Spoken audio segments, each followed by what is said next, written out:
took pictures down from the vaults. We have vaults downstairs with lots of pictures that haven't been exposed to the world for, in many cases, over 100 years. We brought them up, and we're using them as they should be used. But the cabinet room looks beautiful like it should now. The Oval Office looks beautiful like it should. It was not. It was like the rest of the country. It was in disrepair. 1 year ago, our country was dead, and said to me by many leaders, we had a dead country. Now we have the hottest country anywhere in the world. It's true. The hottest country anywhere in the world. Think of that. In 4 long years of the Biden administration, there were just $1 trillion of new investments in the United States in 10 months. We've secured commitments of over $18 trillion. So they had, in 1 year, less than $1 trillion. That's in a period of 4 years. Think of it. 4 years they had less than $1 trillion. In 10 months we have more than $18 trillion. Is that right, Scott? It's even going to be higher than that. It'll be higher by and going up. And we're waiting for the Supreme Court case, and it's so important and so vital for this country because we're not only respected again, we're putting out wars by our trade policies, and we're taking in hundreds of billions of dollars, and our country is wealthy again and secure again, and it's part of national security, and I hope that goes well. I think it's very important, but think of the number. We're going to be over $18 trillion in 10 months, and which is a record times probably 8 or 10 times, I think more than that, for any country. There's never been a country that's had that kind of an investment ever in history. And there's never been a country that's had half of that. It's a tremendous thing that's taking place. We have companies moving in from all over the world, from Mexico, from Canada, from Europe, from China, from Japan a lot. We just had Toyota is going to spend $10 billion, they just announced, on building new plants in this country. Our workers, they're going to be our workers. But they're spending a tremendous amount. So the stock market has set 46 all-time highs. And this last Friday, which is called Black Friday, was the biggest ever online sales that there's ever been by a lot. More Americans are working today than at any time in the history of our country. I mean, these are the facts we have to get out. And, you know, there's this fake narrative that the Democrats talk about, affordability. They just say the word. It doesn't mean anything to anybody. Just say it. Affordability. I inherited the worst inflation in history. There was no affordability. Nobody could afford anything. The prices were massively high. Do you remember when we took over eggs? You did a great job on that, Madam Secretary. Agriculture, Brooke. Eggs were 4 or 5 times higher than they had ever been. They said, don't order eggs for Easter at the White House.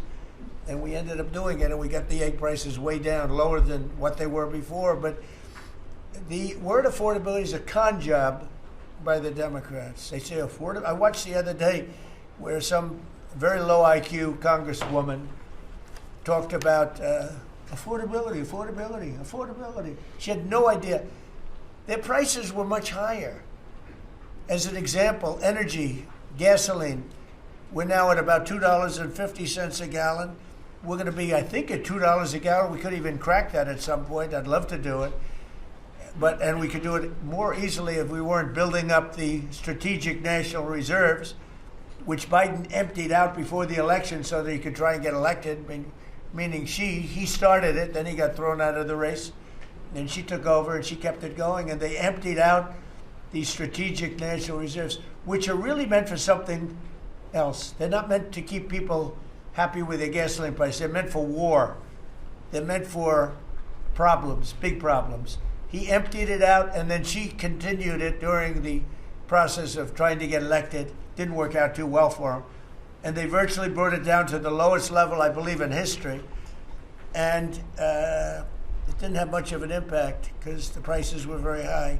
But our prices now for energy, but for gasoline, are really low. Electricity's coming down. And when that comes down, everything comes down. But the word affordability is a Democrat scam. They say it, and then they go into the next subject. And everyone thinks, oh, they had lower prices. No, they had the worst inflation in the history of our country. Now, some people will correct me, because they always love to correct me, even though I'm right about everything. But some people like to correct me, and they say 48 years. I say it's not 48 years, it's much more. But they say it's the worst inflation that we've had in 48 years. I say ever. But whether it's 48 years or ever, it's pretty bad. We had the worst inflation that we've ever had. Since last January, we've stopped inflation in its tracks. And there is still more to do. There's always more to do, but we have it down to a very good level.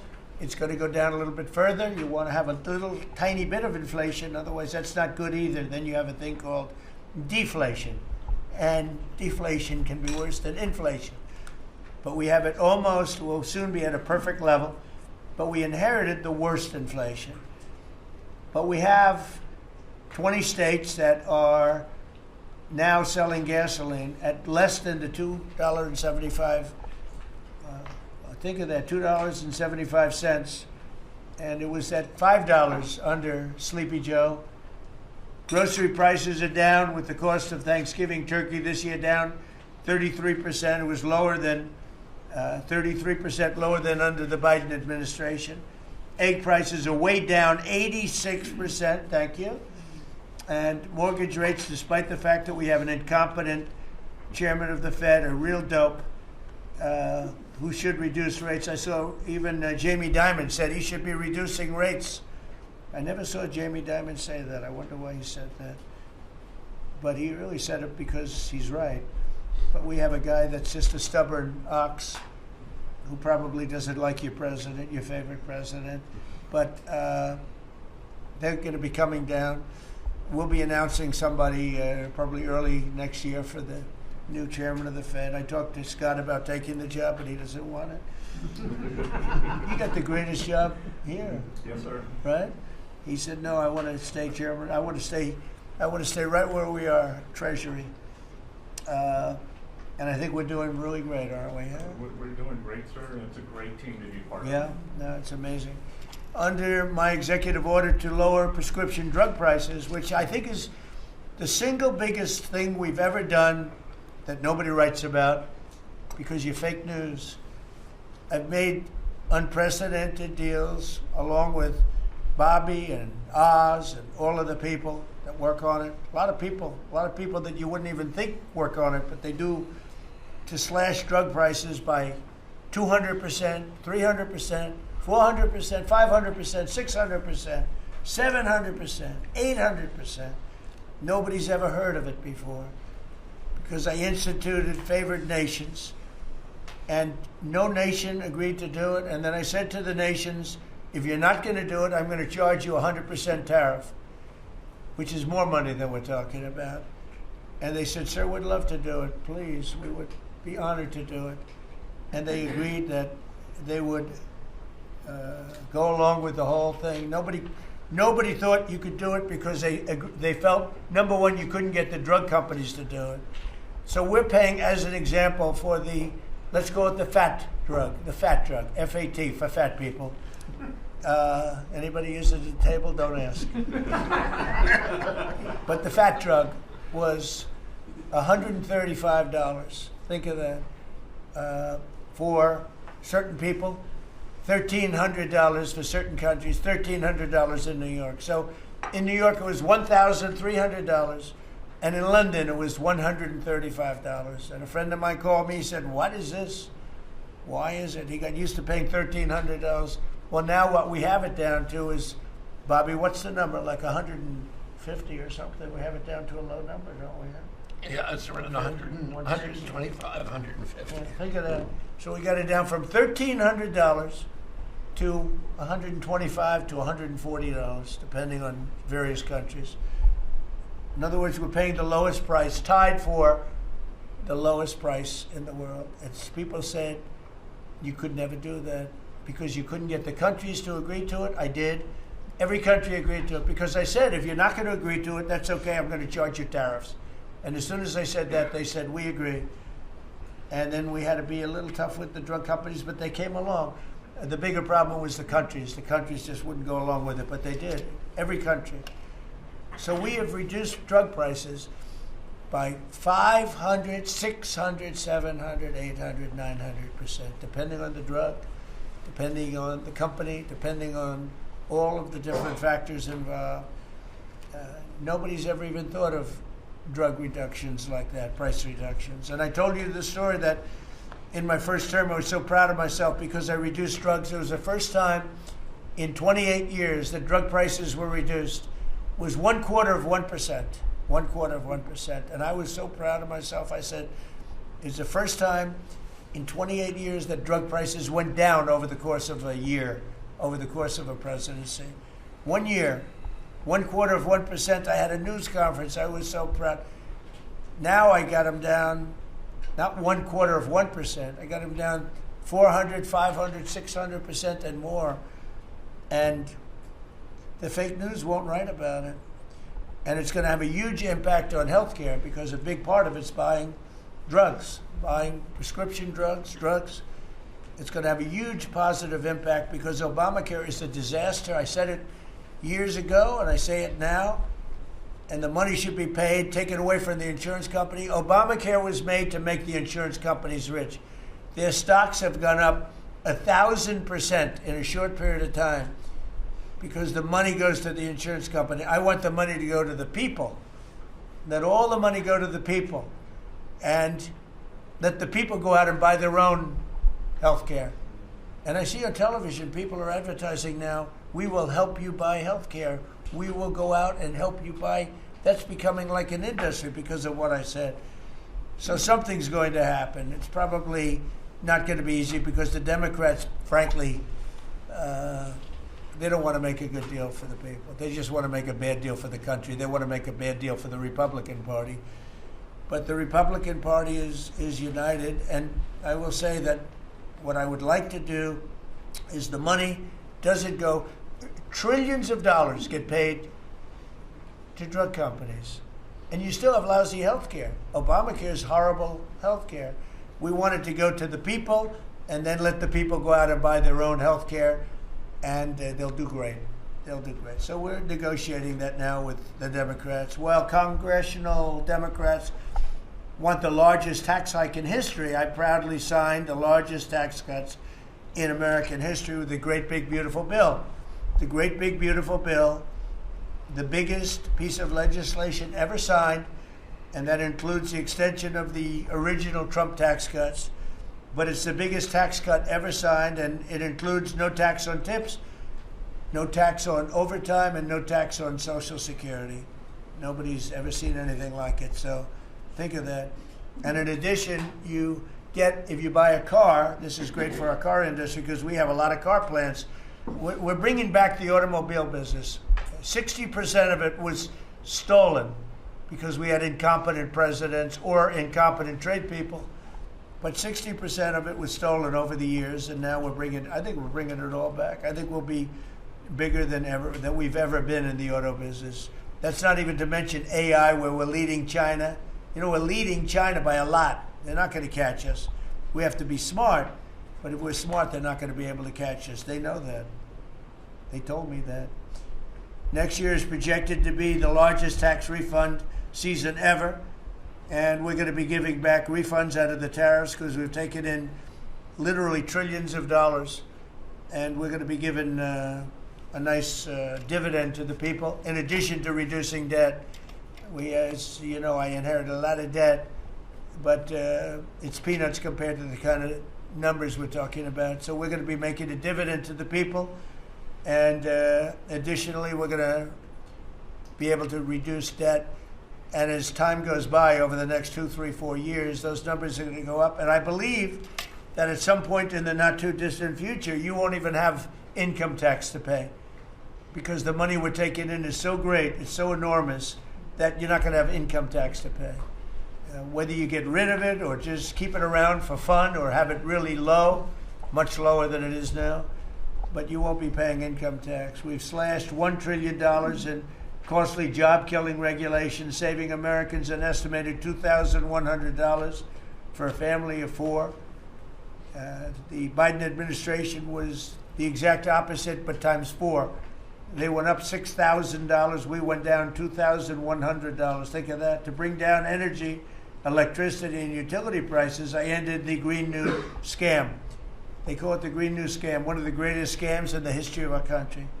They talked about global warming and all that crap, and what they've done to this country. What they've done by allowing 25 million people into our country, many of whom are criminals, many of whom 11,888 are murderers, and we have to get them out, and we're doing it. We're doing it. I think what the job that our law enforcement groups are doing, Christy, you and Tom and everybody, amazing. What you're doing is amazing. I terminated the insane electric vehicle mandate, and look, some people that make electric cars weren't happy with that. But we have to do that because you have to have a choice, whether it's a gasoline-powered car, and we have so much gasoline. You know, China doesn't have gasoline. We do. And whether it's a hybrid, which really are working really well, the combination of electric and gasoline-driven. But we, everybody was supposed to, by 2030, everybody had to own an electric car under the Biden stupidity. And not everybody wants to do that. I like electric cars. I like all cars. They're all good. They all have reasons. But you want to be able to go and buy what you want.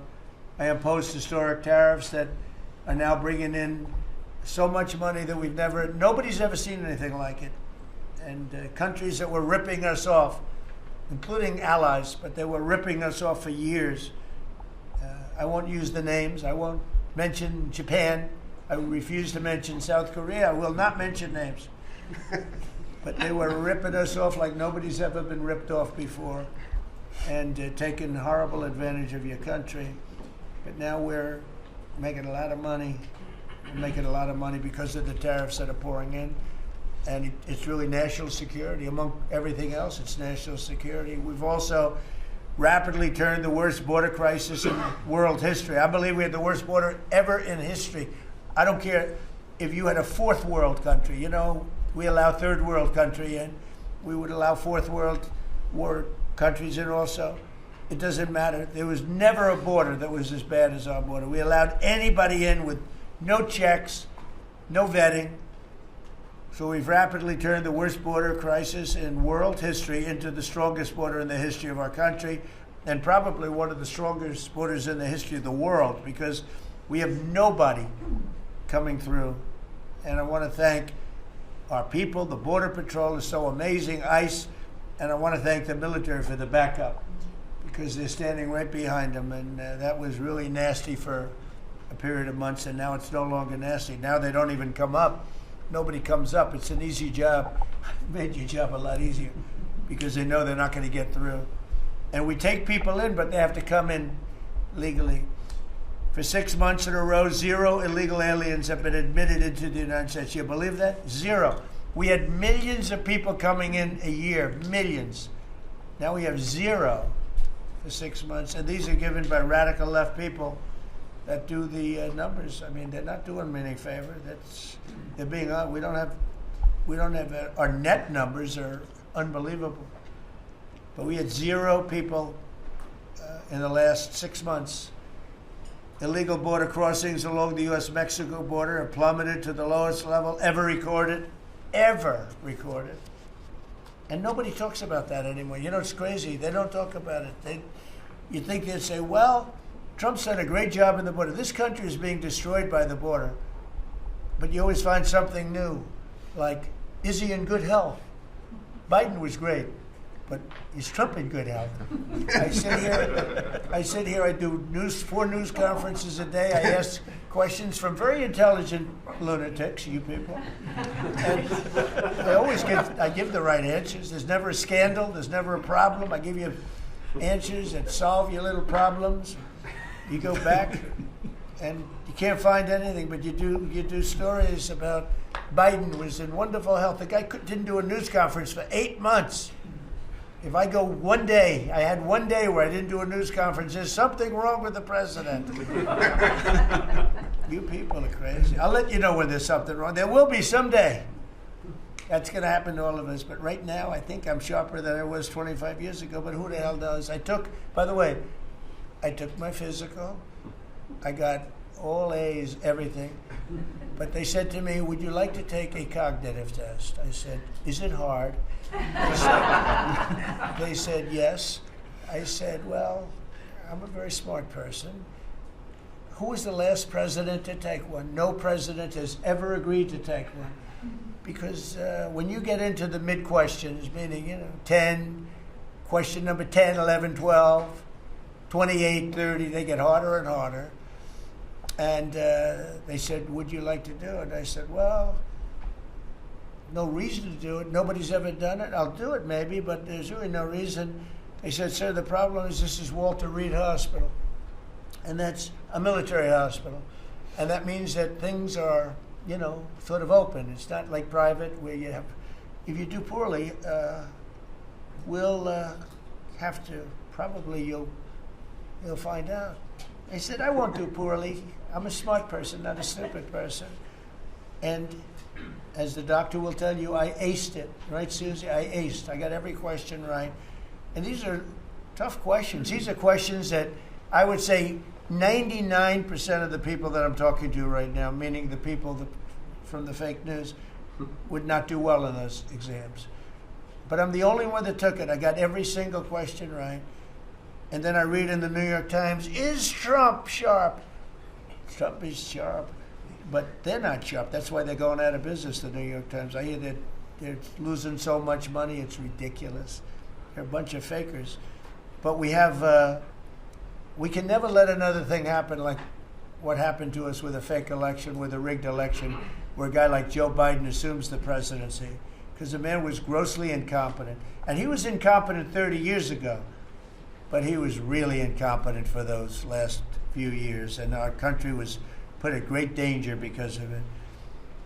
So for 6 months in a row, we had 0 people. Illegal border crossings along the U.S.-Mexico border have plummeted to the lowest level ever, ever, ever. Think of that. And the net benefit to our country is enormous, incalculable. America is strong and respected again. On the world stage, we're really respected. In fact, I went to a NATO and they were calling me the president of Europe. We're doing very well. We have a lot of respect. As you know, we have a problem with a war that our people are trying to settle now with Russia and Ukraine. We are not involved in the war monetarily anymore. Biden gave away $350 billion like it was candy. That's a massive amount of money. And much of it in cash, a lot of it in equipment. I don't give away anything. We sell the equipment to NATO. The European nations pay us for the equipment, 100% price. And then they bring it to Ukraine or whatever they do with it. But we're trying to get that settled. I've settled 8 wars. This would be the 9th. And our people are over in Russia right now to see if we can get it settled. Not an easy situation. Let me tell you what a mess. It's a war that never would have happened if I were president. Not even a chance. And it didn't happen for 4 years. We've renamed the Department of Defense the Department of War, and I thought that would be controversial. And frankly, I tell you what, I haven't met one person. There's not one person I've met that doesn't like it. Think of it. We won World War I, World War II, everything in between, everything before it. And then we said, let's change the name. So we changed it back to what it was, Department of War, and Pete's doing a great job. We ended 8 wars. Think of that. 8 wars, but we're going to do one more, I think. I hope. Every time I end a war, they say, if President Trump ends that war, he's going to get the Nobel Prize. So I end that war. Well, he won't get it for that war, but if he ever gets it for the next war, now they're saying, if he ever ends the war with Russia and Ukraine, he's going to get the Nobel Prize. What about the other 8 wars? India, Pakistan. Think of all the wars I ended. I should get the Nobel Prize for every war, but I don't want to be greedy. Actually, the woman who got the Nobel Prize said, "You've got to be kidding. Trump deserves the Nobel Prize." So that was very nice of her. I appreciate it, which is true, actually. But I don't care about that. You know what I care about? I care about death. I care about all the people that are dying And last month, 27,000 young people died, mostly young people, mostly soldiers, despite some missiles being shot into Kiev and other places. But think of it, mostly young people. 27,000 people died between Russia and Ukraine last month. What a shame. So we're restoring law and order to our cities and towns. If you look at what's happened, and I want to pay my deepest respects to those two incredible people from the National Guard in West Virginia they came from. I spoke to their parents. Sarah is gone. She passed away. She's looking down on us now, and she loves her parents, and they loved her. They were, somebody said, how are they doing? I said, the word is devastated. Doing. How are they going to do? They're devastated. The rest of their lives they're going to be devastated. She was an incredible person, highly respected, top of her class, everything. She was like a perfect human being. 20 years old, just started. She was like a baby. She was so proud. They were giving her a promotion, and she told her parents that she was getting a promotion, and they were so proud of her. Then they get a call that this happened. And we have one young man who's fighting for his life. He's fighting very hard. I think he's probably doing better than anybody. And they said he didn't have a chance. I'll tell you, the one who said he's going to live is his mother. I spoke to his mother. Sir, he's going to live. I spoke to her very soon after this horrible event took place with this scum that is able to come into our country. I spoke to his mother. Sir, he's going to be okay. I'm telling you. No doctor thought that. Nobody thought that. He was hitting bad places, and she was like so positive. It was incredible. And it's possibly right, Pam, right? Possibly right. Boy, it would be amazing. If he lives, it would be amazing. A miracle, actually. But we're very proud of those two people. We're very proud of the National Guard. We're very proud of our military and our police and our firemen and women. If you go back and take a look a year ago, year and a half ago, it all changed, I think, on November 5th, the day of the election. But you go back before that, you couldn't get people to join the military, Pete, right? They didn't want anything to do with military. They wanted nothing to do with joining the police or the fire. They wanted nothing to do with anything. They had no spirit. The country it had no spirit, nothing. And now we just had the highest recruitment in history, and we're getting great people. We're getting great people. And I will say, despite what just happened, Washington, D.C. has become a really safe place. And I guess this lunatic probably was upset that the National Guard is so effective, because we were really, really effective, and we are. And Washington, D.C. is now considered a very, very safe city. We had crime numbers a year ago that was so bad, embarrassment that the city, the capital of this country, could have numbers like that. And Washington now is, no murders, no this. It's been a miracle also what happened here. And now we're in Memphis, and we're going to New Orleans pretty soon. Over there, the governor called me. He'd like to have us go there. Governor Landry, great guy, great governor. He's asked for help in New Orleans, and we're going to go there in a couple of weeks. And we're doing a real job. Even Chicago's down a little bit because we have a minor force there. We could knock it down within 4 or 5 weeks. We could bring it down to almost nothing. But we have a governor that's grossly incompetent, and we have a mayor that's even more incompetent than the governor. He's a very low IQ person. And typically low IQ people don't make good mayors.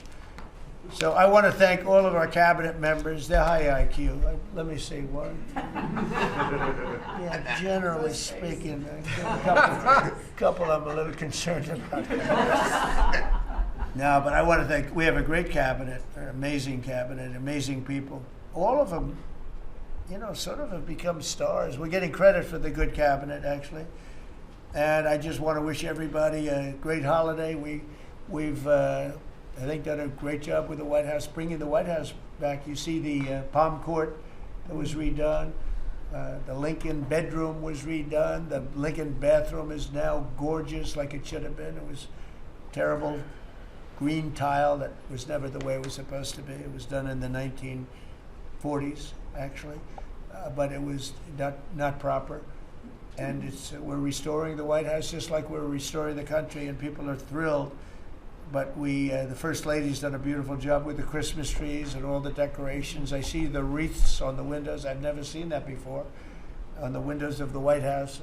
And it's 4 stories high. I said, how did they get that wreath? They had people going up in a little dangerous. I wouldn't want to do it. But they put them up, and we have wonderful people working in the White House, and they're really proud to bring the building back. Because this building was a little bit like the country. It was mishandled, it was mistreated, and now it's being given love.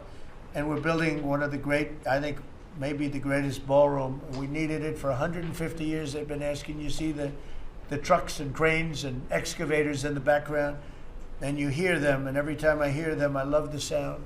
To me, I love the sound. I wouldn't say my wife is thrilled. She hears pile drivers in the background all day, all night. They go till 12 o'clock in the evening, day, night, pile drivers. Darling, could you turn off the pile drivers? I'm sorry, darling, that's progress.